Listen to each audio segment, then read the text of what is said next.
د رمضان میاش نږدې وخت کې تیر شوی ده او په دې میاش کې مسلمانانو په عبادت باندې ځان ستړی کړی دی د کوم مسلمانانو سره چې د میاش د اهمیت وسره او د دې میاش د قیامت او تپتوانو هغه په ډېر عبادت کړي الله رب العالمین دی قبول او منظور کی او د رمضان د میاش حقیقت دا دی چې دا د عبادت میاش ده او د عبادت سیزن ده د نیکو د حاصلولو سیزن ده خو افسوس علی بکاری او انسان ته افسوس باغزه کی وش چې کله د رمضان میاش تیر شي او د مسلمانانو د عبادت او سلسله استودري سستی په مسلمانانو کې پیدا شي او د قران مجید د ختمونو چې کوم سلسله جاری وي د تلاوت چې کوم سلسله جاری وي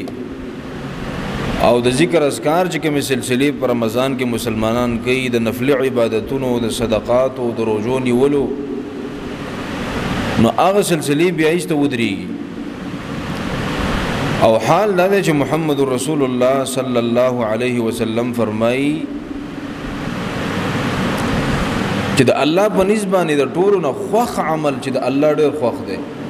او بهتر عمل دی هغه عمل دی ادومها وان قل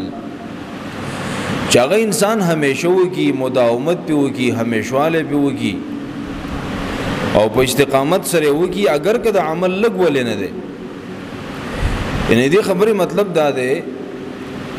چې د الله هغه لګ عمل چې هغه همیشه د هغه ډیر عمل نه خوښ دی چې هغه سورج وکي او به استپرید نو په مونږ کې ځنې دي مسلمانان دي چې هغه د رمضاني مسلمانان ویل کی د رمضان په میاشت کې جمعه ته پیژني د رمضان وروسته نه پیژني د رمضان په میاشت کې روزي نشي خو نور ټول کال بیا روزي نه پیژني چې په دې کال کې هم نور نفلي روزي شته پیغمبر صلی الله علیه وسلم نیولې دي په رمضان کې قران راوالي خو چې رمضان څنګه ختم شي د روزي میاشت به قران لټول کال لاس نه ورو په رمضان کې صدقې کوي خو ټول کال به صدقه بیا ویني نه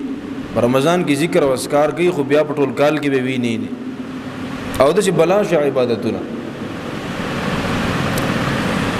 د عمل د الله نه دی خو دا نه چې په عمل الله اجر نه ور کوي او د الله چې کوم عمل ډیر زیات خوښ دی هغه دا چې په روزه کې هم یو د روزې نه پسم جاری او ساری او تاسو ما په تیرو جمعو کې ویلو چې علماء لیکلي دي چې د روزې د قبلېدو د رمضان د میاشتې د عبادت او د قبلېدو یو نه خدا ده چې ستا په ژوند کې تبدیلی راشي زما په ژوند کې تبدیلی راشي او د رمضان نه مخکې چې زما په دې عبادتو کې کومه کوتاهي وا او کوم غفلت او کې کومه سستی وا چې د رمضان نه پس هغه سستی وځي نو ته پوه شې چې الله مې د عبادتونو قبول کړي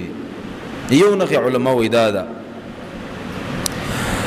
او بین حافظ ابن قیم لیکلی دی رحمه الله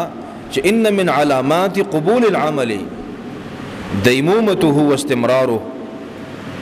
د انسان د عمل قبل دو یو نه خدا ده چې انسان په همیشواله وکي عبادت طرف ته رغبتي منی محبتي